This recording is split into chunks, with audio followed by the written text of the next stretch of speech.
Good afternoon there, sir. How are you doing? Oh, I am just ducky, dude. All right, I'm Gene. good.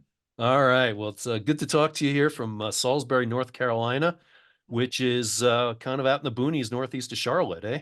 Yeah, yeah. About half, well, if you drive like a maniac like I do, it's about a half hour. If you drive sensibly, it's about 45 minutes to an hour.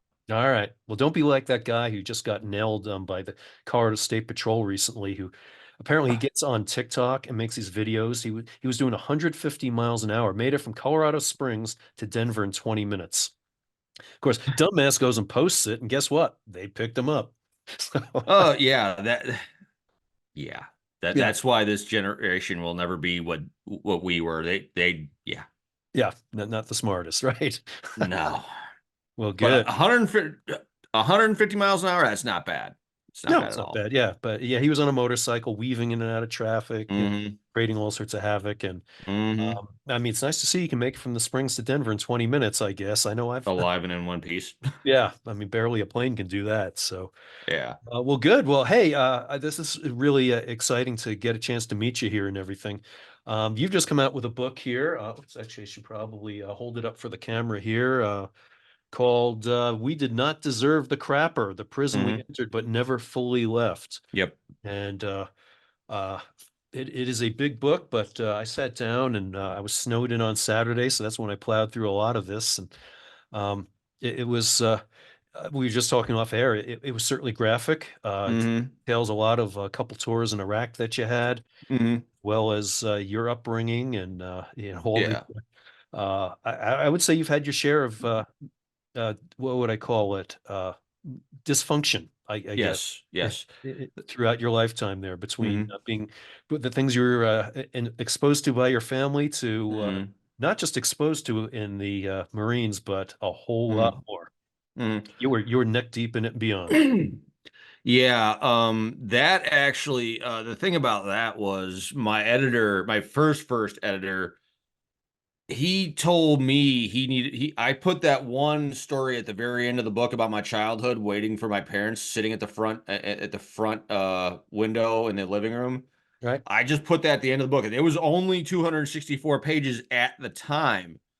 He's like, I need more content. I need that. That's some of your best stuff right there. I'm like, but he didn't give me any lateral limits or anything. He didn't give me any rules of engagement, so to speak. So I just went hog wild. That's where the rest of yeah, that's where the rest of it came from. Because he never gave me any rules of engagement. So I just went hog wild, assuming he needed more and more and more content. And that's where a lot more of the collaborations came in. Yeah, whenever you write a book, if you're going to end up collaborating, it's gonna fry. That's you're going to become the project manager you don't want to be because you've got to edit stuff. You've got to constantly revisit interviews. Right? And here's the thing I'm gonna share with you. Got if you're gonna be a writer and you're ever gonna collaborate with people, listen to me very carefully. What I'm about to say. When you interview people, not only can you not censor them, you have to actively discourage them from censoring themselves, and your active listening skills need to bump up a level. Your active listening skills need to peak. You need to have your absolute best active listening skills humanly possible to get the most raw, authentic content from their brain into a notebook or a laptop. I'm telling you that you need that or you're screwed Right. from a content standpoint. Well, I mean, that's the basic premise of journalism, which essentially, when you're interviewing somebody, that's what it's all about. And, one of the biggest problems in society in general, even, is when people are having conversation with you, most people are thinking, well, what's the next thing I'm going to say? And Yeah. it's the Oh, wrong approach. I mean, what you got to be thinking is you got to absorb what that person is saying and be able to respond appropriately to be able to continue the conversation without like, oh, this is what's important to me. dude, active listening as a skill is dead in this society. It is dead. It's like Yep. Latin. It's like Latin in college. That's the only place it's alive. You know what I'm saying? Right. It just is. And all we can do is just try to have the most basic conversations with people and try to lovingly, without strangling them, explain the concept of listening actively and not censoring people. Yep, That's all we can do. absolutely. And as a book editor myself, Gene, Mm-hmm. to me, it's your story. So it's not Mm-hmm. for me to interject. I know your editor said, "Hey, you need more content," but Mm-hmm. it's not for me to tell you what content. I want you to tell the story, basically. Right. So, Right. Right. I think that's fair to not have rigid rules of engagement. I mean, there might be some. I mean, they at least have to give you general Like direction. a No, guidpost, a guide. Yeah, we yeah, need exactly. guideposts. Yeah, Yeah. absolutely. How difficult was it for you? I know a lot of authors who've told me, especially, because I'm in the ultra endurance field, a lot of people Mm-hmm. tell me it's as tough as running an ultra marathon to be able to spill your guts, especially when it's a memoir type of writing.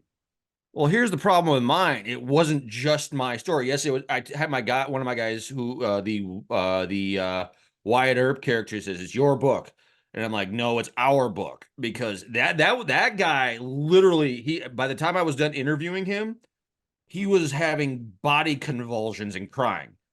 And I'm like, this dude, if this dude's strapped, he's gonna PTSD the whole damn house. So yeah, when you're interviewing people as a part of your book, because what happened was it went from me getting information from them as confirmation to collaborations where they were fully in the book as characters. Okay. That okay, I it probably would have been easier had I not had a stroke apparently because when the IED that went off in that MRAP ambulance episode that you read about. Yeah. That's the one that rattled my eyes and my sockets, and it rattled my colon and my gut. Yeah, you talk about Okay. everything rattling. I mean, it was, Yeah, I got rattled really good. So that stroke didn't help matters any for one, and for two, I lost count of about 10 people I collaborated with in the book between the guys in Baghdad and the my family members. My aunt in the book, Ballbuster 6, literally the day it came out, you need to take this back and you need to re-edit this because it's offensive. And I'm like, too late. I got an engineer buddy. I'm like, can you please and bend away for me to reach through the phone screen and choke the hell out of my aunt? Oh, I wanted to kill her.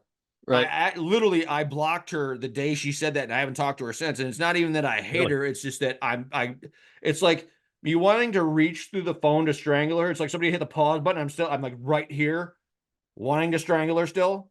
Yeah. But yeah, so it's one of those things. If you, it's going to stretch you to your limit. It's good because there's a constant revising and re-interviewing element to writing a book.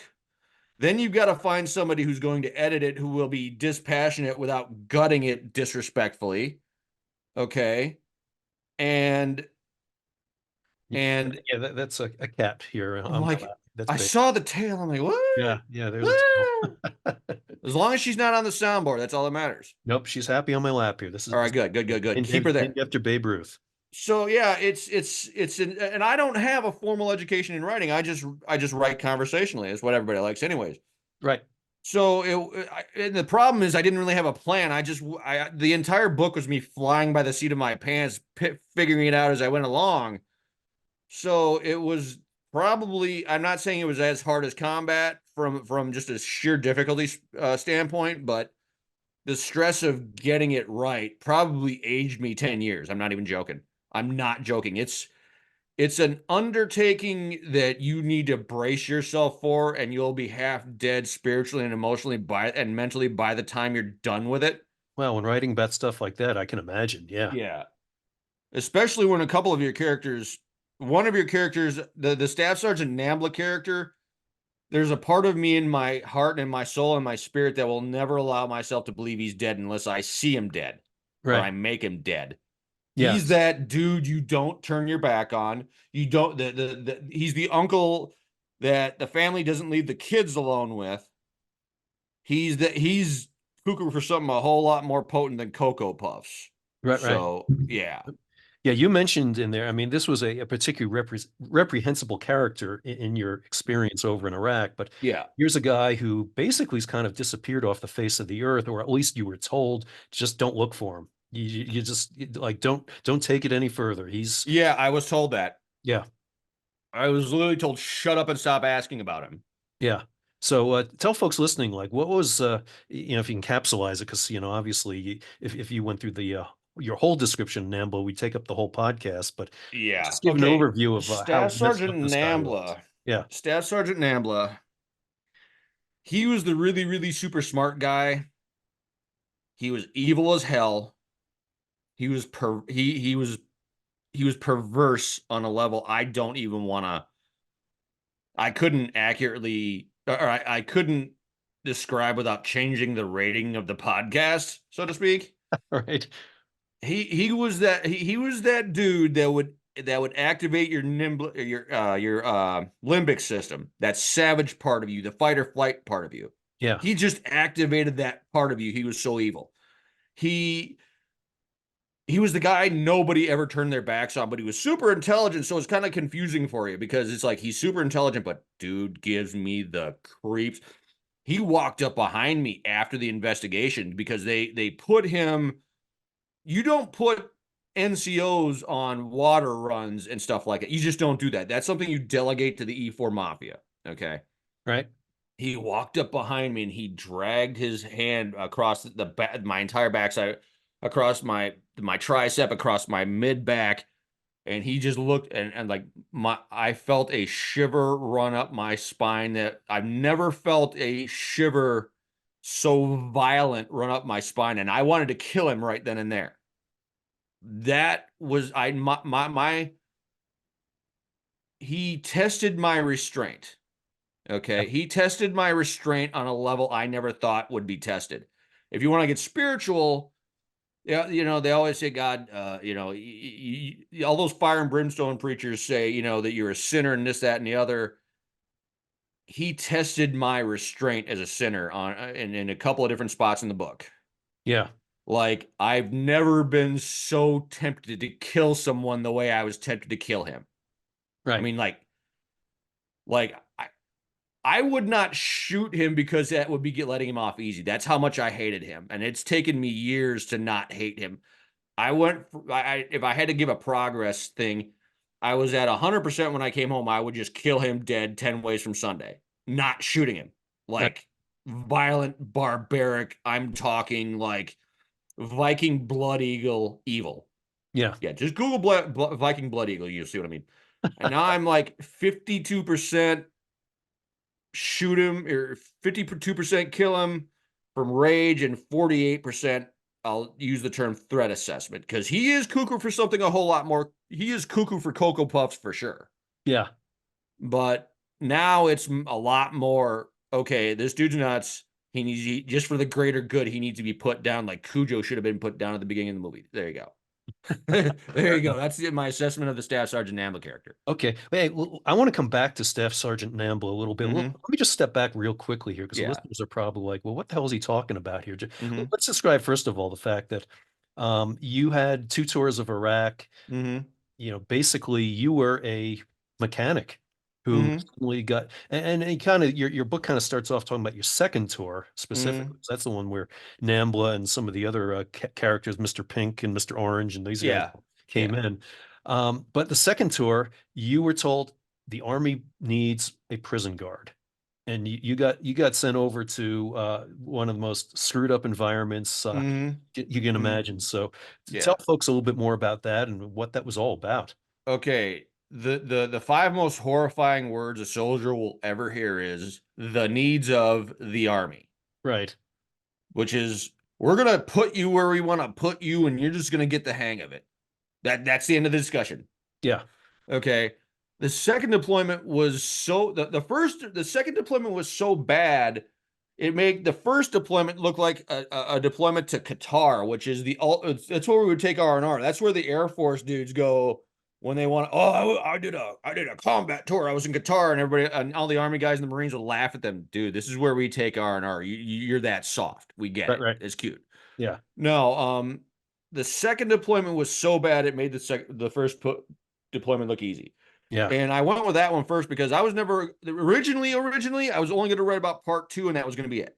Yeah. But all the collaborations made part 1 just turned it made it so big I had to separate part 2 from part 1, or I had to separate it out somehow. Right. So it became part 2 was about the second Juvie murder. Part one was about the first juvie murder, and all the collaborations that came out of it kind of broke off into their own individual stories in part three. Yeah. My inner perfectionist was half out of his mind because it got so out of control. I had to separate it out. Right. But with the Staff Sergeant Nambla character, he was originally Jag. He was originally Jag. And it's one of those things where they want, okay, the only thing everybody in the internment facility agreed on, we wanted Nambla crucified. Like, if we could go get across, dig a hole, get a post hole digger and dig a hole, put it and literally crucify him in front of the whole internment facility, we would have done it. Yeah. We So hated him that much. The reason for the name Staff Sergeant Nambla was from the Hillbilly Thor character. He first suggested it, but everybody really wanted to name that anyways. yeah. Okay. That guy and the Wyatt Earp character. Those are my two characters that I am the most protective of, because the Wyatt Earp character, in the process of me literally interviewing him in my living room at the place I was running out of, he literally had, by the end of the interview, he was having full body convulsions and Wow. crying. Like, I'm like, oh my crap, he's gonna lose it. If he's strapped, he's gonna PTSD the whole damn house. Okay, so him and the hillbilly Thor character, he literally had to be drunk and stoned to tell the stories that I was writing about for him. Wow. So those are my two guys that I axe murder protective of. I love them. They're my little baby brothers, and I love them, and I will protect them at all costs, whether they want to be protected or not. Yeah. Why did you form such a tight bond with these two?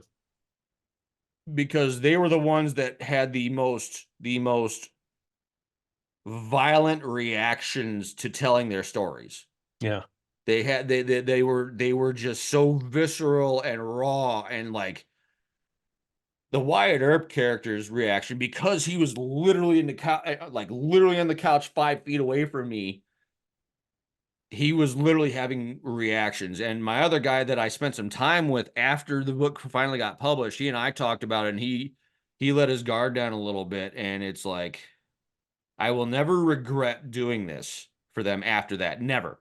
I will regret not doing it as smartly as what I could have done it, but I would do it again in a heartbeat for them, Yeah. because I love them that much. Yeah. What was their reaction when you approached them with the idea of interviewing them about, basically digging up emotions that, as you know, a lot of veterans who bury those kind of things. What did they say to you? Like, were they Well, like, yeah, hell yeah, we need to get your story out, or were they like, I was oh, I was at a gym in La Crosse, Wisconsin, and it was like 12, literally 12:30 in the morning. I had enough. I just got my pre-workout on my gut, and we as veterans probably consume dangerous amounts of caffeine. So I had dangerous amounts of caffeine in my system, and I was talking to this one dude, and I told a little war story. We were having a conversation. It segued into one of my stories. He's like, "Dude, you should write a book." So I whip out my ancient MacBook Pro, which is now 12 years old. Whipped it open, got on the gym's crappy Wi-Fi, got in a Facebook Messenger at the time, which is ancient by today's standards. And I got my four guys in there that were in my compound. I said, I want to tell our story. And I said, if you are 99% behind me, the story dies. You have to be 100% without hesitation. The Mr. Pink character, who was in Afghanistan at the time, said, do it, I got your back. The other three guys, 3 hours later, said, do it, I got your back. And one of them introduced me, the happy, the nice guy Eddie character introduced me to the hillbilly Thor character that I ended up talking with him about. okay. And the Wyatt Earp character, I just kind of met randomly. We just met in La Crosse, and we started talking about stuff. And he told me that he was a prison guard down in Buka, which is whoever the dumb bastard was who thought it was a good idea to build a prison on top of a garbage dump. Yeah, they literally built a prison on top of a garbage dump. They would toss their weapons in the garbage dump. So they wanted weapons like AKs If they wanted AKs, they just started digging. Okay. Jesus. Yes, Wow. they're that Yeah. stupid. Yeah. Yes. This is why America never wins wars anymore, because their allies are just dumb. Yeah. but, but yeah, now with my guys, it was I did it right there and then, and it was one of those beautiful moments where my brain wasn't spinning, because I just whenever as soon as he said it, I literally, because my pre-workout was still kicking in anyways, I just whipped open the laptop and just did it, and it just happened. So that's how it went down. Nice. All right. Well, I mean, so the prison you were at Yeah. was Iraqi detainees who were Mm-hmm. just swept up for whatever reason. They might have been terrorists, they might have just been relatives, whatever. But you kind of had two sections. You had the adult section and you Uh-huh. had the juvenile section, which, Yep. as you talked about, was really messed up. How they even decided who went where half the time. Well, But right. nevertheless, there was that interplay where Mm-hmm. you had adults who could potentially poison the minds of the younger ones Oh, to radicalize those kids too, you know? I mean, just everything was just messed up about the whole setup. And just when you described, what it was like to patrol, you did 12-hour shifts, six mm-hmm. hours up above on a metal grate platform, basically, 6 hours down on the ground, sweating your balls off all the time. Dude, You just dude, brutal. Yeah. my feet have not forgiven me for still to this day for have not forgiven me for all the hours I spent up on that catwalk. Oh, Yeah. like I'm pretty sure I'm gonna have like diabetic neuropathy because of that shit forever and ever and ever. I look at grading like that now, and my feet instantly start hurting like hell. Not a joke. Yeah. I bet. Yeah. Let me throw an explanation in there real quick as far as Yeah. that the separation was concerned. The juveniles, we were actually the only internment facility that housed juveniles in Iraq. Yeah. And because of the investigation that went down, apparently the two star that was running the prison system, according to the two guys who were interrogating me over the incident involving some detainee abuse, he was pissed at me because I was the investigation that I apparently initially started, which wasn't my yeah, it's yeah. That was a known narc dragging me into a bad situation to make himself look good. Yeah. But as far as before I got there, it was even worse as far as the adults were concerned, because okay, one of my intel guys, I used to call him Irish Mobster. He was awesome. He hated Paul Bremer because one of the first things Paul Bremer did, it's like in Nazi Germany, everybody was Nazi because it was kind of mandatory fun, so to speak. Being a part of the bath party was compulsory. It was mandatory fun. So what's the first thing that dumb bastard did? He fired everyone. He caused that. Yeah. My intel guy would if he was alive today, he would tell you that dumb bastard caused 90% of the problems, post occupation problems, post invasion, post whatever. So all the bath party guys in your elite Republican Guard were getting arrested on purpose to get thrown into the prison system to hide, because they weren't really segregating them properly. So the prisoners were getting a first-rate education, a first-rate prison education, Yeah. before we finally started weeding them out. Okay. And the prison I was in was a minimum security transition prison from it was either minimum like a minimal sentence, like almost county jail, Yeah. or they were being sent to more heavy security prisons, Oh, okay. so Yeah. so I was in this transit because there were no all it was concertina, and it's not barbed wire, it's not razor wire, it's concertina wire. All Right. these turds on the news calling it razor wire, it's concertina wire, you mouth breather. Anyways, Well, is there a difference or is it just it's a just different it's terminology? terminology really, Yeah. but Okay. I'm just yeah, Yeah. All right. I'd like them to at least make a half-ass attempt at being correct and using terminology, because Fair enough. Yeah. anyways, no, we were pretty there was one incident that I found horrifyingly funny, because there was a kid, like here's where things get horrible. You want to talk about separating people out, forget the whole bath party hiding in the prison system before they were properly segregated. Oh, no, no, no, no, no.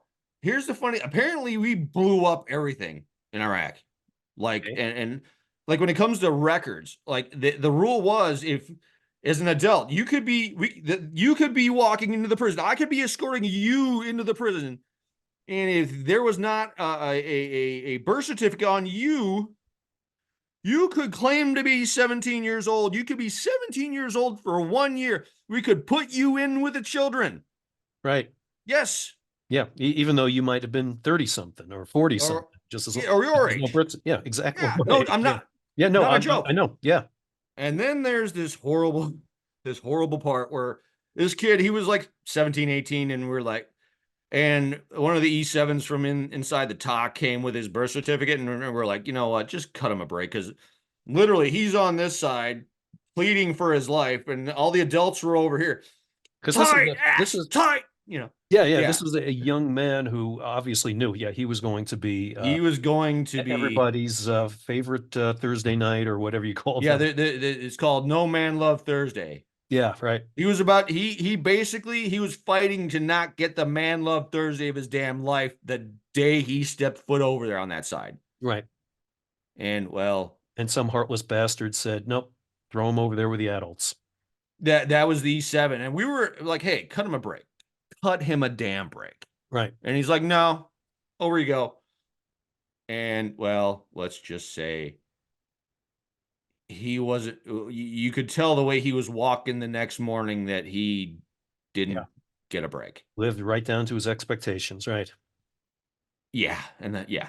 Yeah. So yeah, that it's quite a culture shock. It's quite a shock in period to experience the way they did things, and to deal with that as professionally as you could without losing your mind, because it was Yeah. really an assault on westernized expectations on what civility and love and respect and all that are. It was an absolute assault on those sensibilities. That's the Yeah. best way I Well, can I mean, describe it. first of all, you're dealing with this prison environment, people Yeah. who hadn't necessarily committed crimes. They were there, a lot of them for political reasons. And It was yeah, one more thing. I'm going to jump in yeah, and yeah, throw that in here. sure.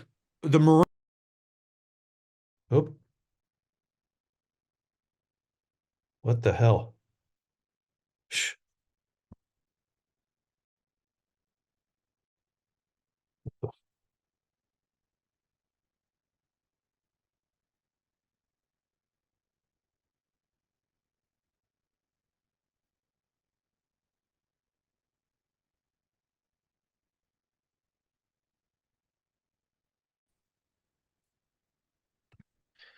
All right, Gene, we are resuming after a very unpleasant, or what I always say, a very rude power interruption by XL Energy here or something. Oh, we need to have a talk with them. Yes, we do. So, yeah, we had the lights go out here for a couple of minutes here, but we are back in business. So, this may sound a little disjointed, but we were talking a little bit about the separation of prisoners where you were. Okay, first of all, we were the only internment facility in all of Iraq to house juveniles. Matter of fact, the investigation that I was a part of, apparently the two-star running the prison system was pissed at me because it jeopardized his program he had for the juveniles, and his plan was to remove the juveniles from the prison system altogether and put them in what we call a challenge academy style setup to rehabilitate them and turn them into something, I don't want to say westernized, but something non-ideological like Al Qaeda and ISIS and da da da da da.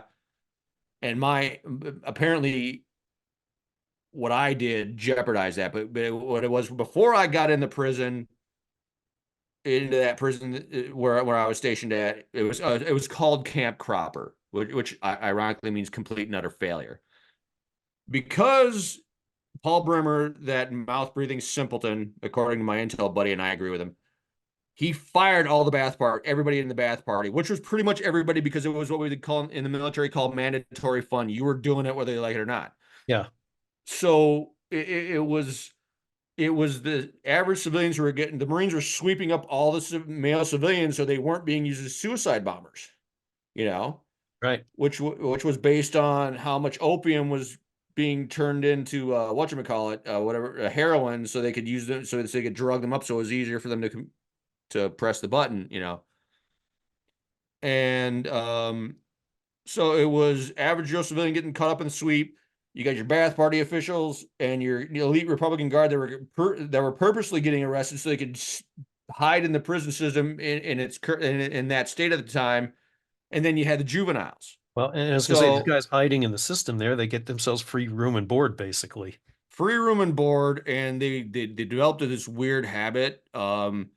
They made two products, one we approved of because they were less likely to beat each other's asses because they were getting, we called it Tainer Hooch.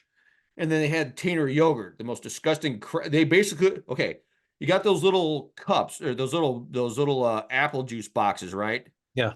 They drank all the apple juice out of them. They opened the top up.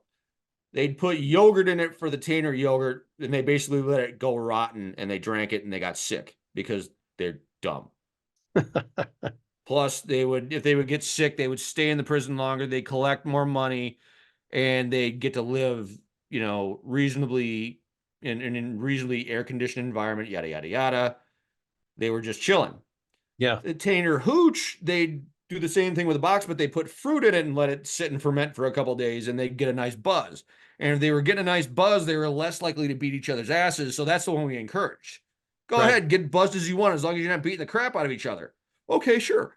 So yeah, that's how that worked. But yeah, it was the juvies, the ones that got swept up. You had the actual terrorists from all over Europe, you know, and all over the Middle East. Right.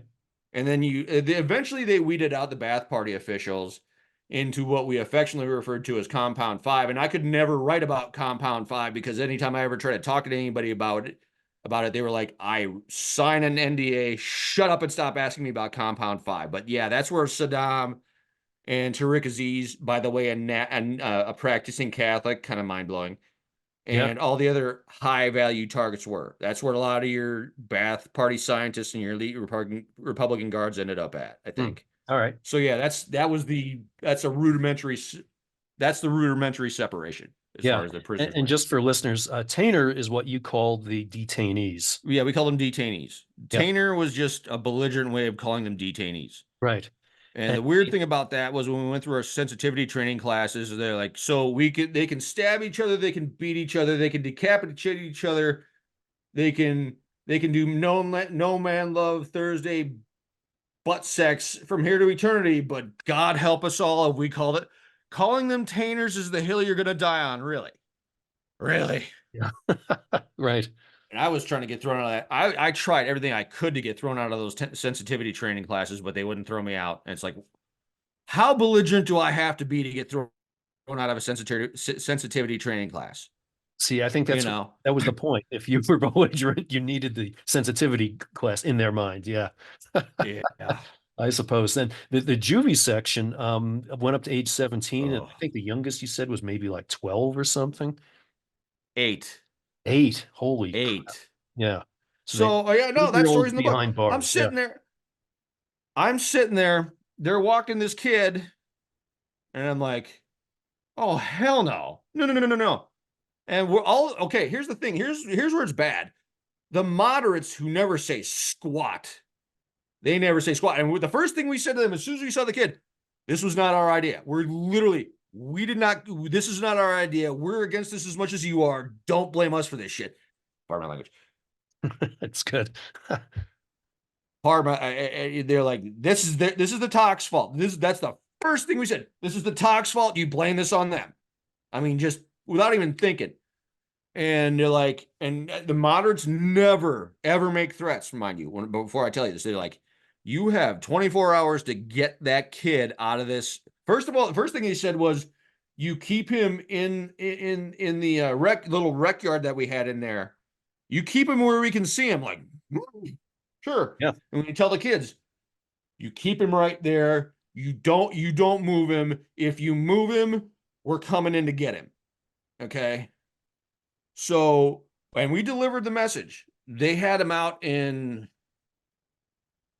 I want to say 3 to 4 hours. They had him out because he came in and I'm like, all hell's about to break loose. And we explained this to them. And they're like, here's the thing.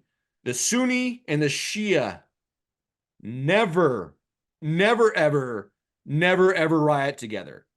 Yeah. They threatened to riot together because of that kid. He was 8 years old. He was in there 3 to 4 hours tops. Right. And we're like, whoever, it's like, that's pretty much between that and the two juvenile murders. That was where the real separation between the talk and the compounds really came from, because it's like, you can't be that stupid. You cannot be. You have. We're like, we're screaming at them from the top of our lungs to not do this, things like this, and all of the problem was that was the third written in blood policy that pretty much killed any kind of working relationship between the talk and the compounds, Yeah. And specifically compound 3, because we had juveniles. Yeah. yeah. And just for listeners, TOC stands for Tactical Operations Center. yeah. Basically, Yeah. The basically higher the yeah, ups. Yeah. yeah, the Yeah. brass. Right. Right. Exactly. So, what you already had prisoners who hated your guts. If you were to walk in that compound, they would just murder you if given the opportunity. And then on top of that, though, you had the Shiites or whatever we want The to call Shia, them. yeah, the And Shia works. yeah, exactly. And the Sunnis who, Mm-hmm. wanted to kill each other. A lot of Yeah. people in this country, I'm not sure if they understand the distinction there that Mm-hmm. a lot of people think they're just all Muslims, but you have like Sunni Saudis and Shia Iranians who hate each Right. other. And that's Yeah. kind of the genesis of it is deep down, those two Mm-hmm. sects hate each other like crazy. And you're guarding both of them all together. Yeah, and the thing about that was, I'm still trying to find this out. We not only did they have, okay, every American soldier, once they stepped foot on, once they were boots on ground, Saddam Hussein threw a generic $10,000 hit on every American soldier. It's just generic. Yeah. You kill an American, you would give you $10,000. Yep. Okay. In the prison, we had a separate list of 10 soldiers that had I don't know what the bounty was. I'm pretty sure I was on the list. In Mr. Velvet Red, he was one of my team leaders. We were kind of competitive. He was the pretty boy and I was the ornery prick. My attitude was, as long as I was higher up on the list than he was and I had a higher bounty than he did, I didn't care. I was happy about that. And I'm gonna get my guy in the book. He's Mr. White. I'm gonna get him to find out who had the higher bounty. As long as I have the higher bounty on my head than he did, I'm good.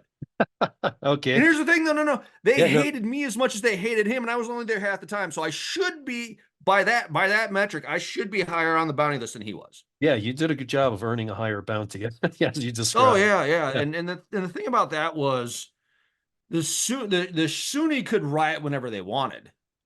The Shia had to really work hard to really plan out their riots.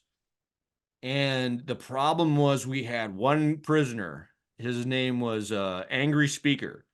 He was down in Buka, and I swore, as God is my witness, if I were to find out who transferred Angry Speaker from Buka up to Cropper, I was going to beat the brakes off of him, because here's the problem with Angry Speaker. He was able to trace his family lineage directly back to Muhammad. He was untouchable Yeah. in the prison Right. as far as detainees getting him.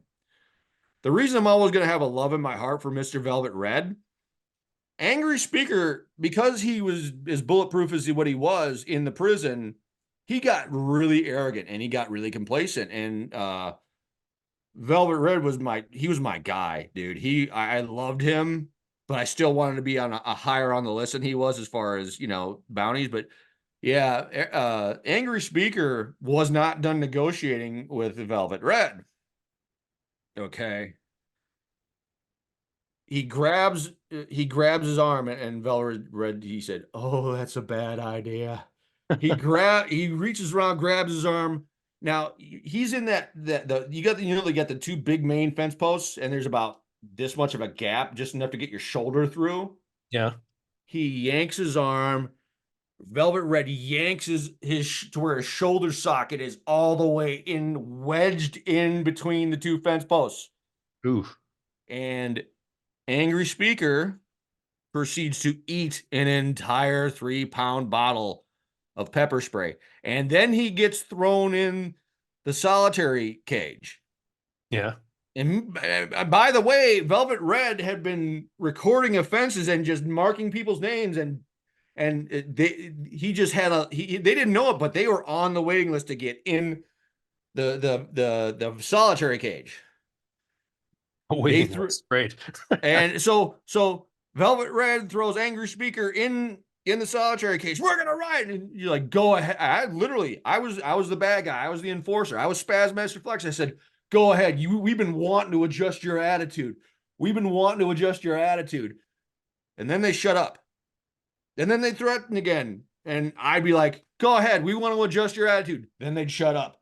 So yeah, it was like thunder and lightning us. It was so much fun.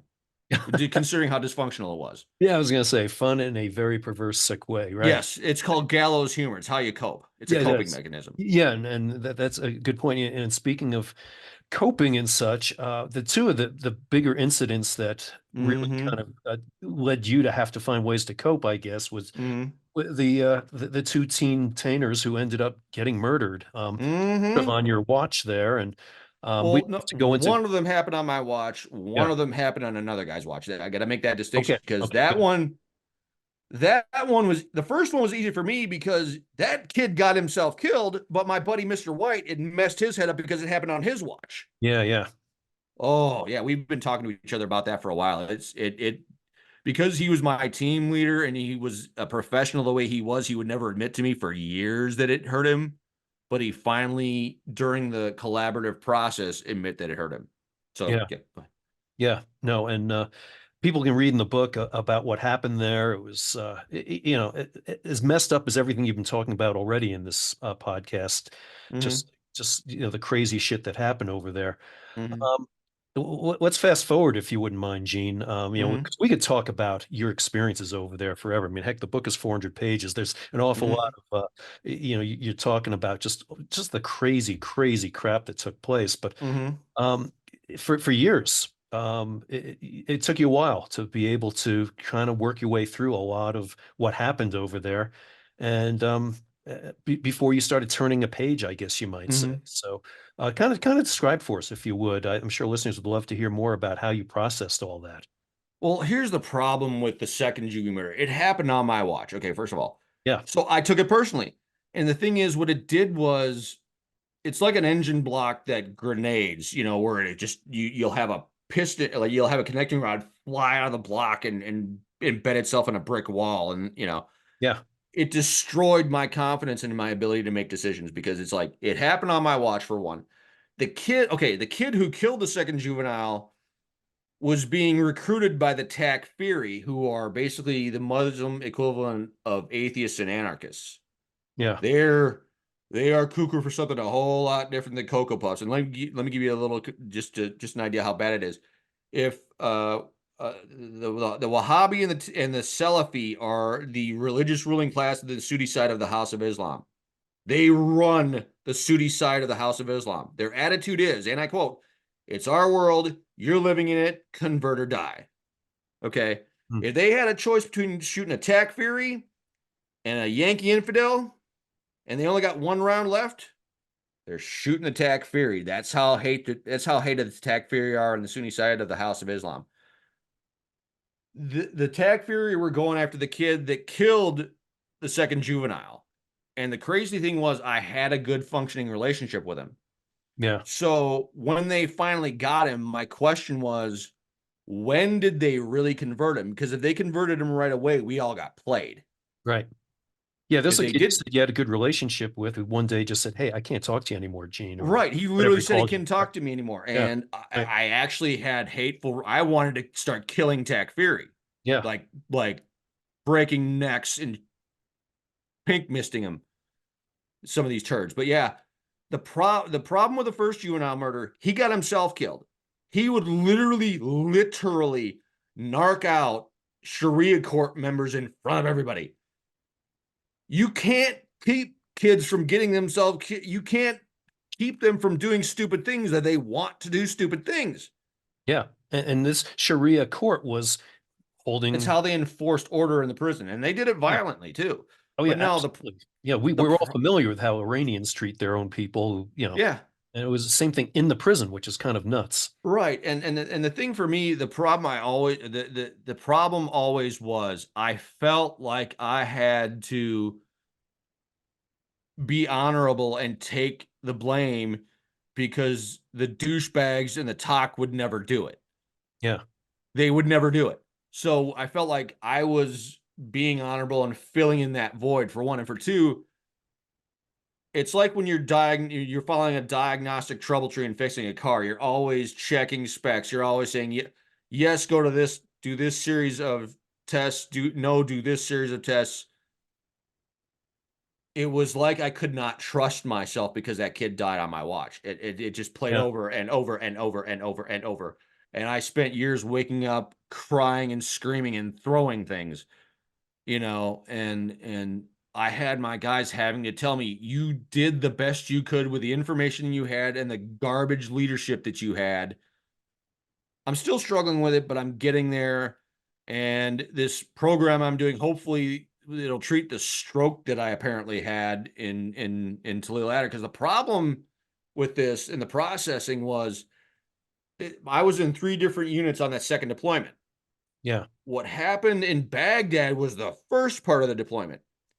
And the trauma and the dysfunction, it's like adhesive that you use to seal stuff, like seal water pump gaskets, right? yeah, You put it on there, you bolt it on, and it cures.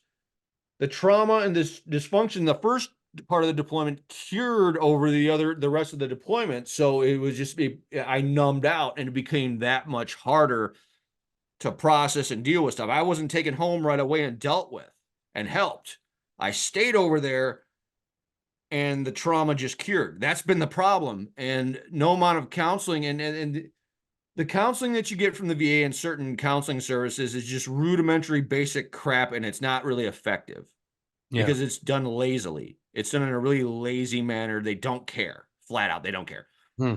So it's been doing everything on my own with my guys as best as they can tolerate me, talking with friends and just talking through it and talking through it and talking through it where they don't talk to me like I'm an idiot when this and because VA doctors and counselors they treat you like you're an idiot and they Which don't is help amazing. you. Yeah, which is amazing considering their clients, so to speak, these veterans are, Yeah.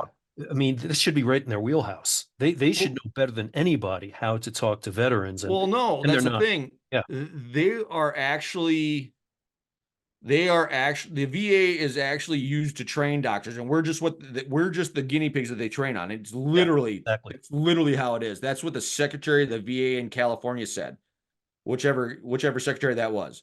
Yeah, The VA is there to create doctors, and the veterans are what we are the practice dummies. They are.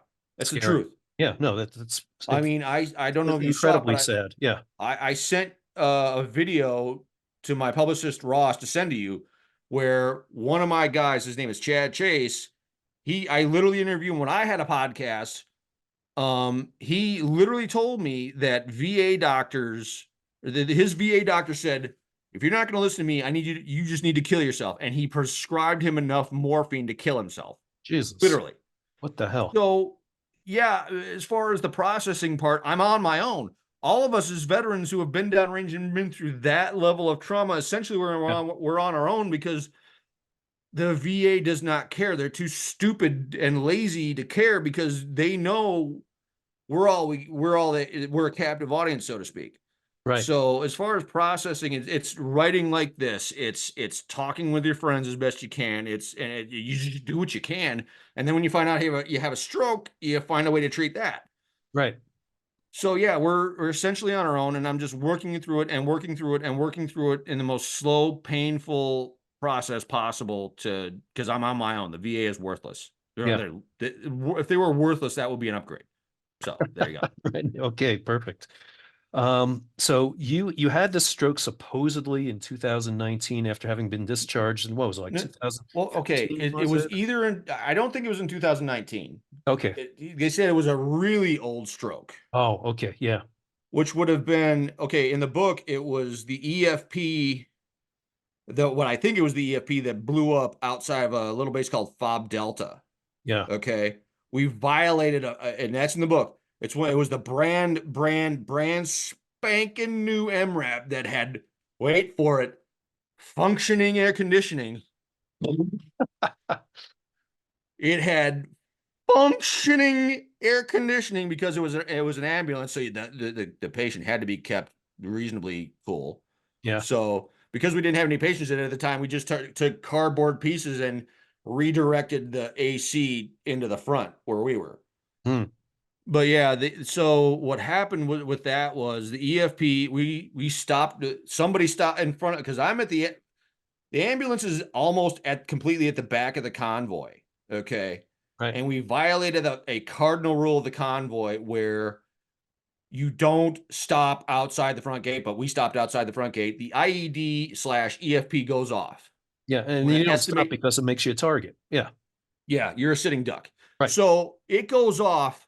I instinctively grab the steering wheel. It rattles my eyes, my sockets, and it rattles my colon and my gut. It just literally, I felt a, Yeah. literal inside my body vibrating sensation, and my eyes were just rattling in my skull. Okay. So that's our theory on when the stroke happened. Yeah. So, yeah. All right. Gotcha. Yeah. Horrific. And I was literally disoriented for like 15 to 30 seconds, and we needed it anyways because we weren't moving anyways. Yeah. But I was disoriented all to hell. You go talk to a medic, and the typical response is, take a knee, drink water, and take Motrin. That's you could have the bubonic plague and thermonuclear irradiated crabs from the crotch of Godzilla, and they'd tell you to take Motrin. Right. And unlike when or kind of like when I played high school sports and you got Mm-hmm. we called it getting your bell rung. Today Yeah. it's like Oh, yeah. today they take these kids with concussions and it's always Mm-hmm. take them out, don't take any chances. Back then, Mm-hmm. they give you some smelling salts and boom, you're back on the You're field. back in there. Yeah. I'm sure they said, "Hey, okay, you got your bell rung there, Gene. Okay, you're good. Motrin. Okay, drive on. Yeah, Motrin, drive on. Yeah." Yeah. So but you said you're kind of on your own with doing all this because Mm-hmm. how worthless the VA is. Mm-hmm. You've taken a lot of other positive steps in your life, though. You were telling me off air before we got started Mm-hmm. here. Yeah. Well, the thing about it is I'm taking the positive steps because two of my guys, one guy who's a fellow veteran author, and he literally autographed it. Oh, never mind, it's in the closet. He literally autographed his book. He said, "Hurry your ass up and get your book done." Hmm. Right. And the other guy in the book, he was Mr. Blonde. He had beaten bone cancer sometime before 2019, Right. roughly 2018, 2019 timeframe, I want to say. He caught COVID, and it brought back his bone cancer for a rematch. And he said to the VA, the mouth breathing simpleton VA doctors in Boston, I want to say, he said to them, "I don't want to do chemo. I want to go holistic." They chemoed him to death. Really. Okay. So, and my other guy, the way he died, it took him 3 weeks to find his body, and he even did a TED talk on suicide. But there are certain people in the situation who would never allow me to say that because they thought it would make him look bad. I would literally walk around La Crosse, Wisconsin with him while he talked with me about his suicidal ideations, but we can't talk about the fact that he may have committed suicide because it took him 3 weeks to find his body. Well, Okay. that's messed up. Well, and that's the thing. That's the part of the problem with the veteran community is you got certain members of the Gold Stars and the Spec Ops community that they walk around like Karens and Kyles who think they're the prom queen and king, and they can do whatever they want and they can disrespect whoever they want because they're Spec Ops and Gold Stars. You can't tell them a damn thing. They're like Yeah. the Wahhabis. It's their world and we're all just living in it. Hmm. And they Yeah. crapped all over my friend. They crapped all over me. So everything I'm doing is for my guys, Right. and to help the veteran community the way I did it, but smarter. And it's also the getting it properly published. Once I find a proper publisher and I can get it worked out, it's all going to be atonement for my guys because I did not get the book published before they died, and I can't live with it. I've never been able to live with it. It's killed me. It is killing me. Yeah. Brutal. So Yeah. Yeah, there you go. Yeah. So, you mentioned in the beginning of the book how, the Mm-hmm. point behind the book Mm-hmm. was obviously, the civilians in this country who don't Mm-hmm. quite understand Yeah. what's going on. It sounds like you got dual purposes though with the book, Oh yeah. Yeah, or yeah. maybe more than dual. I mean, part of it is a little bit you're exposing some of the shit that took place. And I know a lot of people, you hear about, having each other's backs, band of brothers, Mm-hmm. all this other crap. You've probably taken some shit on some level from Mm-hmm. some higher ups who are saying, Gene, you can't talk about this. Oh, I And get that all the time yeah, because the brass want the dog and pony show because that's all they're capable of. They're yeah, capable of doing the dog and pony show. They're capable of, you know, following what orders they're given, and they need them and well, okay, they need the romanticized version of what we are. You know, the dog and pony show. We march, blah, blah, blah, and then we come back, and it's like there's nothing wrong, and yeah, I've always been the guy who says the quiet part out loud, but I'm just likable enough to not jettison, you know what I'm saying? And hey, you're because Homer I'll do Simpson the there. work. Yeah, right. I'll do the damn work. Yeah, I can work hard enough to make myself likable enough to be useful, but I'm still gonna say the quiet part out loud consistently enough where he doesn't play games. He's very right. blunt, forward, real, get it done and get out. So all this stuff I'm doing is for my guys that are struggling who don't want to be subject to the dog and pony show where like in the church it's like you're trotted out on all the patriotic holidays, and in society we're trotted out on all the patriotic holidays, and they throw some coupons at us and they throw some discounts at us, and hey, have a nice day, blah blah blah. That's Right. it. Where we just want to be understood and listened to where you're when you're ready to hear something other than the dog and pony show BS. Ah, America's just not ready for something other than the dog and pony show BS. That's the problem. We want them to be like, we're getting really bored with this crap. We need to. I'll go talk to him because I know he'll give it to me straight. I know, yeah, and he'll find other people to help give it to me straight if he needs to. yeah, You know, so that's been my role, and getting the veteran, getting all my projects launched is to help the veteran get comfortable enough to talk to the civilian in that way to where the civilian is like, oh, we need to have a talk about this. right. Is this the dysfunction you're doing? We're not looking at the dog and pony show. Yes, that's how this works. Yeah. You know. Yeah, So I yeah. think what's important to point out is that you're not pulling an Edward Snowden here. You're not like giving No. away state secrets here or anything like Exactly. Those people, that. Right, you can be as right as you think you are, but when you're giving away state secrets to the point where you're putting lives in danger just to make yourself look good right, and get yourself some attention, there's nothing groundbreaking about what I'm talking about. All this stuff is as old as time as far as how we conduct business in war. right. There's nothing revolutionary about saying stay in the fence or I'm going to shoot you. There's nothing revolutionary about, about if you try to come through that fence, I'm going to shoot you. Yeah, I'm not trying to put people at risk. I mean, I'll put feelings at risk. I'll put reputation at risk. That's fine, yeah. Different but story. not lives. Right. Yeah. So yeah. Yeah. So moving forward, Mm-hmm. what kind of steps need to be taken, whether it's from the public, whether it's from Mm-hmm. the brass? I mean, in your view, what needs to be done to rectify some of this there, so you can properly respect the service that has been given by so many of our veterans? Yeah. Well, Okay. let me start. Yeah. Okay. First thing that needs to happen is the veteran community. I don't know if you realize this, but I know you realize it, but we are on the verge of World War III. Okay. And I've been lately, really started on my birthday last year in December. I got into some good old fashioned soul searching, and I need to be a part of this as far as reconciliation. We need the veteran community, first of all, needs to stop eating itself alive in the name of proving loyalty. Right. And it needs to start with the veteran community, where we stop eating each other alive and we start talking to each other. Because here's the thing, we're going to have new veterans coming home from a world war. So they're going to be bringing some grade A fresh dysfunction and trauma with them. Yeah. Now, the veteran community, we would say it to each other like this: I'm not trying to sing kumbaya with you jackasses. I'm simply trying to get us communicating and working better together to where we can help the new veterans. We're the old heads. We don't want to admit we're old, but we're the old heads. We need to be ready to help the young kids who are coming home with all that fresh trauma and dysfunction of transitioning from asymmetrical warfare back to good old fashioned blunt force trauma, force on force warfare. Right. Okay, because we're transitioning back to that.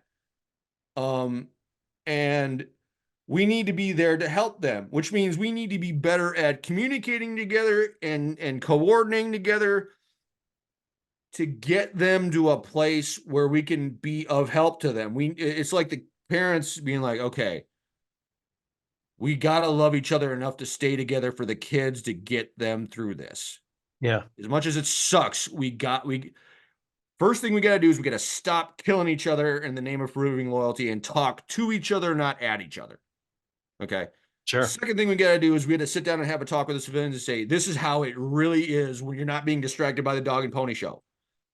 I am currently working with my congressional veteran liaison to present a proposal to where we're just going to turn the VA, I'm going to turn my care into modularize my own personal health account, my own personal insurance account, so I can just take it wherever I want. Oh boy, man, I'm making them hate something. me enough to their word, so where they're willing to listen to that.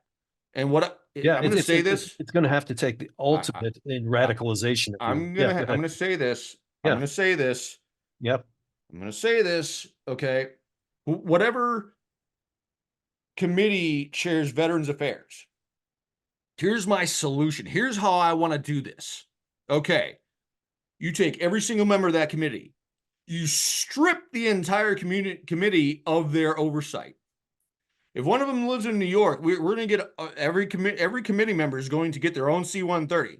I'm not joking. Listen to me carefully. Yep. Every member of that committee is going to get a C-130, one of those old ass, and I'm going to make them do combat drops so they're barfing their guts out by the time they land. Right. Okay. If there's a committee member in New York, he is being sent to the worst shithole hospital VA hospital in Arizona Okay. or whatever. Yeah. They will be stripped of their insurance. And I'm going to, the direct order I'm going to give these doctors is treat they have no influence. They have no power. Nobody in the Congress can act on their behalf or exert influence in any way, shape, or form. Okay. Right. And you will say to them, you were to treat them as disrespectfully and stupidly as you would treat us veterans who are screaming at you to give us quality care. And I guarantee you, they'll kill off half of that committee. Yeah. Just out of criminal neglect and apathy, they will kill off half of that committee. You ship that Congress person, man, woman, individual as far away from their sphere of influence as humanly possible. Yeah. Hell, I'd ship one of them off to Hawaii. You know what I'm saying? Oh, that's too nice. Have you seen the cost of living in Hawaii? It's Well, horrible. that's No, another you story. But yeah. ship them as far away from their sphere of influence as possible. You strip them of their authority. You strip them of their insurance, and you tell the doctors you treat them the way you crap all over them, the way you've been crapping all over the rest of us as veterans. And once the VA has killed off half that community, you bring them back together. Okay, we're putting veterans who have been in the system in their place. And then you start making recommendations. Right. Okay. And then what I would do, honestly, destroy the VA destroy the entire healthcare system. You convert every single veteran's account into an insurance policy. Now, I've got a couple veteran guys I used to talk to that, oh, leave mine alone. Well, now I really want to screw with it because you demonstrate that you don't care about the rest of us. As long as you get your good care, we can die and you don't care. I know one guy I could say it to his face and he wouldn't even challenge me because I'd pound him into a pulp. But anyways, no, it's time to destroy it, turn them all into, okay, here's the key. We have to turn them into insurance accounts that the public will accept, that public Yeah. physician, because I've been damn near bankrupted. I've got friends who have been bankrupted by the VA. Like when I went through my diabetic coma in July 2019, my Wounded Warrior Project guy got pissed off because we submitted all the paperwork properly with more than enough time to spare. They literally started coming after me with, I lost count at $65,000 worth of bills, which they ultimately pawned off on the state of New Jersey because they couldn't come after me. Hmm. So make them insured, like however the Cadillac care that the Congress is getting, you set it up like that for us. Right. And Well, and if you we talk have about to, pawning it off onto New Jersey. I mean, in a way, yeah, they need to maybe take that whole VA package and roll it into something that already exists and upgrade it. It's called Medicare exactly. now, but you need to upgrade it from that so that it is something that is something people want. Well, it's Obviously, not just that, it's what the doctors in the other healthcare networks will actually accept, because like literally I had one bill I had to pay, and they told me, the VA flat out said to us, we won't pay it, put it on him. So yeah, they've literally done that. So yeah, it needs to be something that the rest of the healthcare community, as far as insurance accounts, will accept. yeah. So basically, we need to find out how the congressman's those Cadillac healthcare accounts are set up, and we need to set them up exactly like that. And if we have to strip every single member of Congress of their healthcare, I would not be heartbroken over that. I Promise don't you, I think wouldn't. I don't think 99.999% of Americans would care either. So, Right, I mean, I'm always amazed when I hear that Congress actually has their own healthcare plan. It's like, dude. what the hell? Yeah. You know what they had when they started, like way back when the Congress was first formed? No. All they got was per diem, like Yeah. for food. Right. That's Right. all they got. Yep. And now they give themselves performance-based raises. Right. Well, find me a servant that give themselves raises that are no. It's time to strip. We just need to strip them of everything and go back to per diem. Yeah. Forget that and term limits. Strip them of everything and take them all the way back to per diem. Yeah. No, and we definitely need term limits on. I mean, Mm-hmm. you hear about some of these guys who've been in Congress for 30, 40 years. It's like, come on, man. You're not here for any service purposes, but that's a whole nother discussion we could have. So, Mm-hmm. okay. And what else would you say needs to be done from there? Okay. What we need is a lot of cross collaboration within the veteran community, in the sense where there's a lot of okay, I'm going to mention the VFW and the American Legion. Yeah. I've got a guy who's a post commander. I've got guys who have, we need to develop a left seat, right seat ride to where the older veterans and the younger veterans are talking to each other. I'm a GWAT guy. My dad's non-vet. I got a buddy who's GWAT, but he's a few years younger than me. And we got the younger kids. We need left seat, right seat ride in the VFW and the American Legion, where we are talking to each other and understanding each other. We need that, because here's the thing. I'm down in North Carolina. My dad's up north. There are times his PTSD and my PTSD don't mesh Yeah. at all. Okay. We need to work on that, simply because we're dying with the non-vets set up the VA. The civilian did what they do. No offense. The civilian did what they do best.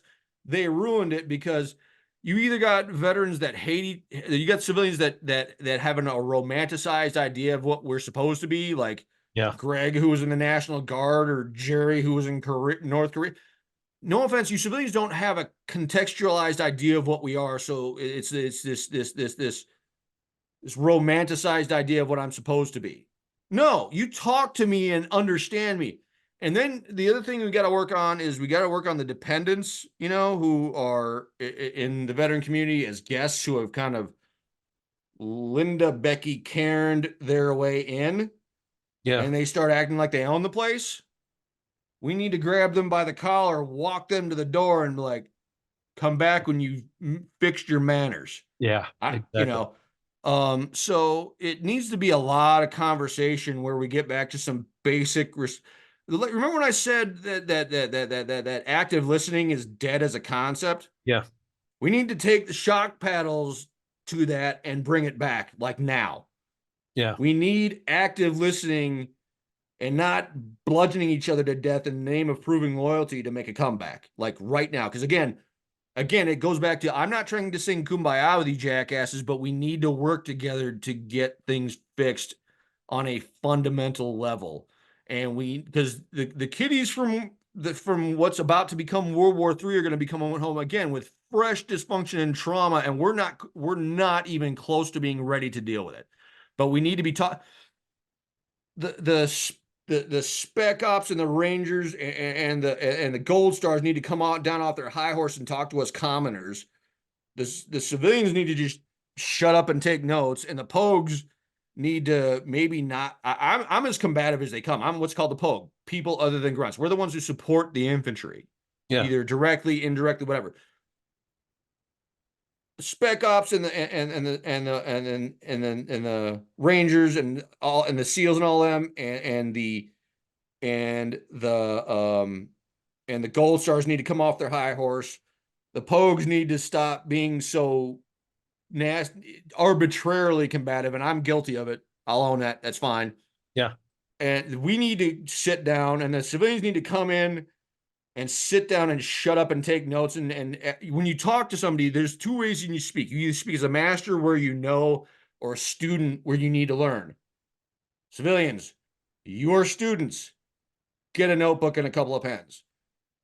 Because I'm gonna do what I do. I'm gonna say the quiet part out loud, and I'm gonna piss people off to get the conversation going and get people pissed off to where we get the angry stuff out of the way right away, and then we get to the sobering part where we figure out how we're gonna work together. So there Nice. you go. Yep. You got to have the rabble rouser for sure. Yeah, they're front and center. How are you going to continue rousing the rabble, so to speak? I'm gonna get my projects done first. Okay. Okay. I got to get a new manuscript laptop because I'm not trying to start old. I'm not just trying to start. It's going to be I got to find a way to get the book republished. I got to talk with my publicist about that. And Yeah. yeah, that's going to be a painful conversation. I got to get my new manuscript laptop because I'm going to be, besides getting the book republished, I'm going to do a part 2, which is going to be a lot of short stories, a cookbook, a writer's guide. So I'm not doing those 3 on a 12-year-old laptop. No, No. not going to do it. Yeah. And then I'm going to get to the brick oven smoker because the plan is the cookbook the cookbook and the brick oven smoker have to be paired together because what's going to happen is the cookbook gets you from, I'm in my room right now. This is where I isolate the hardest. Yeah. Okay. The cookbook will get me from my room into the kitchen, which is that way, into the kitchen. The smoker gets me from my kitchen out of the house, and yes, I will rant. I have a rant against the pellet smoker. The pellet smoker from a therapeutic standpoint is dumb. It is flat earth stupid. It is a fire and forget weapon. Fire and forget weapons do not treat PTSD. You have constant monitoring and not being in the house and not being in your own head treats PTSD. Right. Okay, so I'm going to get that part done. Okay. What's the point behind the cookbook and It helps you treat your isolation, and it helps to rebuild your confidence and basic skills because when you're okay. downrange and something traumatic happens, for me it destroyed my confidence and my ability to make decisions. So I'm rebuilding my ability to do something basic in the process of rebuilding my decision making abilities because I don't trust them right now because that guy died on my watch, and I always felt like the blood was on my hands because I thought my battalion commander was the most honorless, bloodless, soulless piece of subhuman crap I've ever met in my life. And she never had the balls to come to me and say, my leadership was written in blood, and you took the hit because I'm too honorless, bloodless, and soulless to accept the blame. I'm sorry. She doesn't have the guts to say that because she's a coward. Yeah. All I'm going to say is she not only did not lose rank, she picked up rank. Really? Jeez. Oh, we've all got all my guys. I mean, I could see the smoke coming out of their ears from where I'm living. They were so pissed. I'm Yep. still pissed about it. Like I'm not saying I ball up my fist and cold cocker, but I would be tested. God, what So insult to injury like crazy. I mean, because you're the one who took it Right. Yeah, So yeah, you got reamed for it. Yeah, back to my projects will be, this is my contribution. What did you do? What are you doing? right. Who are you collaborating with? Who are you working with? What are you creating to actually be helpful? And how can we put this stuff together to make it something workable for the new guys coming back? So they Right. can, because they need, when you come home from war, when you come home from a deployment with trauma, the healing process needs to begin immediately at the latest. Yeah, you The bet. longer you let it go, the more numbed out you're going to be, the harder it's going to be. And I've been walking around with an undiagnosed stroke for 17 years now. They did not know I had a stroke until this last December in UCLA. Yeah, So, yeah, I mean, who dropped the ball there? And now the VA will blame me because I'm not going to say what they are because Ross told me not to use curse words. So, but you get my point. right. So, yeah, we need to start with each other. The civilians need to come in and like, hey, we're just going to sit over here and we're just going to take notes. And then we'll come to you with the notes and you can help us modify the notes. And then we can go yell at the VA for you. We Hmm. can, Okay. yeah, there you go. Okay. Well, that was going to be my last question. It's the action item. That's, obviously the listening is important. We all we know we can we listen better, need but to then the be action item. Right. all over our congressman. I'm gonna give me. I got your phone number. I'm gonna send you a couple of things that you can look at, and you be like, "This is what he showed me. Yeah. This is what he showed me." And if I can get, I interviewed a guy named Lewis. I met him.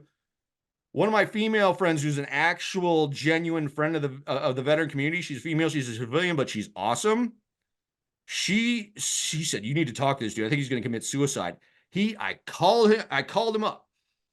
I don't know how to. The only thing I figured out how to do was I said to him, I says, all right, what kind of handgun do you have? He says, like, I got a revolver. I says, where is it? He says, it's under my chin. I says, okay, can you move the cylinder out to where the rounds fall out? And he's like, no, I won't.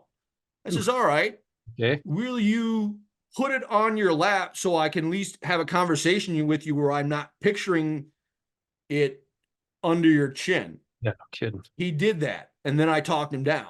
Yeah. Oof. Then he went into the VA. He was in the VA hospital parking lot. He Oh, went in and they sent him home. what the? Yeah. And if I could find that Yeah. interview, you can watch him having mini seizures every 60 to 90 seconds while I was interviewing him. Good God. And Oh, so, yeah, you can yeah. go armed with that and like, what are you doing to fix this? Let me answer the question for you. Nothing, because I'm talking to my veteran guys and they're saying you're less than worthless. So, yeah, that's what we can do. And I'm doing this for all of these guys that nobody's helping. And my problem is sticking up for my guys in the process of publishing my book. When I went from writer / protector of content to author / marketer, by which I mean I couldn't market my way out of a paper bag if I didn't have a stroke, if I Yeah. weren't walking around with stroke symptoms. But I had stroke symptoms, and it's like I couldn't market my way out of a paper bag, period. So that's where I got in trouble because all the people I pissed off are waiting for me to make my life hell. So yeah, the plan is get these guys. We need to get these guys in a place where we're helping them in a way where we're collaborating with each other to at least having a functioning relationship where we hate each other, but we can at least work together. Right.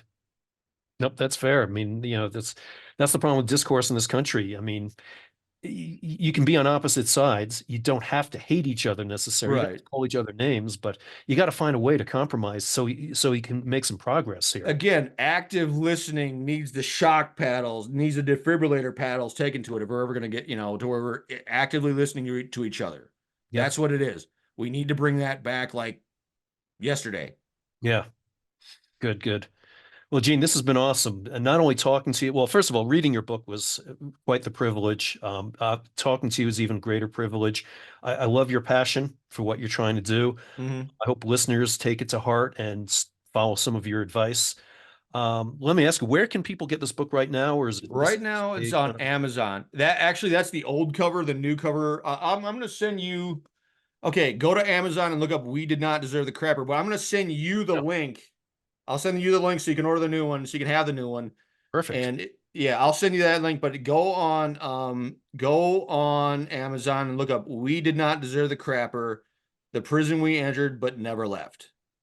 Okay, By Gene and Bennett. Yes. by Gene Bennett. And I'm still working on getting a publishing thing done to where it gets published properly because I have to atone for my guys. Yep. I And love then it. we've got to turn this, and not only that, but we got to turn this into the launch pad for all the other projects so we can have all this stuff going on. So we can, what we're gonna do, we're gonna help the veteran rebuild his confidence, his or her confidence in the basic skill that is cooking. We're gonna help them write. We're gonna teach them how to shove maximum amount of comfort food down their throat so they're functional, and we're going to get them in some kind of counseling where they're actually listened to, which means we sure as hell not sending them to the VA right now. Right. Okay. And we're going to get each other talking to each other and not at each other. We're going to revive active listening skills Yeah. are in listening skills, active listening skills. That's what we're going to do. So Yep. we can talk to each other, start collaborating effectively and start solving problems because we need to do it for us. And we got fresh trauma and dysfunction on the way in the way of World War III. Yeah. There you go. Yep. I love it. That's great. Good summation right there. Aside from the book here, Gene, where can people find you out in the social media world or I online? am Mickey Severson on Facebook. I'm going to get off my dead carcass and get my Instagram back up and running. I'm on X right now as Mickey Severson, but I haven't been on there in a while. I got a buddy I'm gonna talk with, and he's gonna help me revive my social media profile. But right now I'm on Mickey Severson on Facebook. That's where I'm at right now. Okay. That's what I'm primarily doing right now. I'm working with a couple people. I gotta talk to Kurt Balash, a guy named CJ Adolph. He runs a VFW down in Texas, and he's as ornery and crazy as I am, but his beard game is much better. I had to trim my beard because I woke up one morning and it was in my mouth and so no, his beard game is CJ Adolph. He's on my Facebook friendship page. He's lovable underneath all the attitude, and his beard game is really nice. Wow. His beard game is really nice. All And right. so yeah, I'll Mickey look it up Severson on just for Facebook for that. right now. Yeah. Yeah. Okay. Hey, how do you spell Severson, by the way? Severson. Okay. Now, the reason for that, I was born on my father's birthday, Yeah, that's a and great that's my story. mother's fault. Right. She was watching the Mickey Mouse Club, and she was high on a kite on painkillers because um I was an ornery pain in the ass, and I'm like, dude, I ain't coming out. This is the dumpster fire. I ain't coming out. No, no, no. So she was watching the Mickey Mouse Club while she was high as a kite on painkillers, and she said, "Do you want to be called Mickey?" Apparently, I kicked once for yes, so it's really my fault. I've been emotionally confused since I was a fetus, so Right. take Right. that for what it's worth. Yeah. So that's how that happened. Yeah. And my mother's side of the family hates my father so much they only called me Eugene twice in my entire life, and it was when they were pissed off at me. Yeah. Right. So yeah, I've always been Mickey because Gene is bad, bad, bad, pain in the ass, did something stupid, did something wrong. Mickey was when I was good. So Yeah. yeah, it was. I've been confused since I was a fetus. So there you go. Fair enough. Yeah. And it was great in those days. That's what they would do to moms is just load them up with painkillers. In my mom's case, I guess she smoked a pack of cigarettes in the delivery room when I was born. So Right, that's what right. was done back then. Yeah. All right. Well, Gene slash Mickey, absolutely awesome. Great honor getting to speak with you. And I will include your contacts in the show notes. Hmm. And please come back to me when that cookbook is ready to go.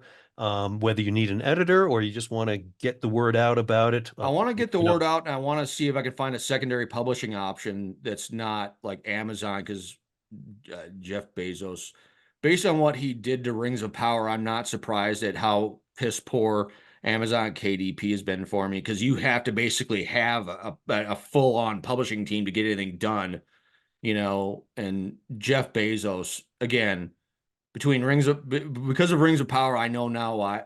I literally went on X and asked. I literally tagged them both. I'm like, dude, just sell Amazon KDP to Elon Musk and let him fix it because you're clearly too stupid to do it yourself.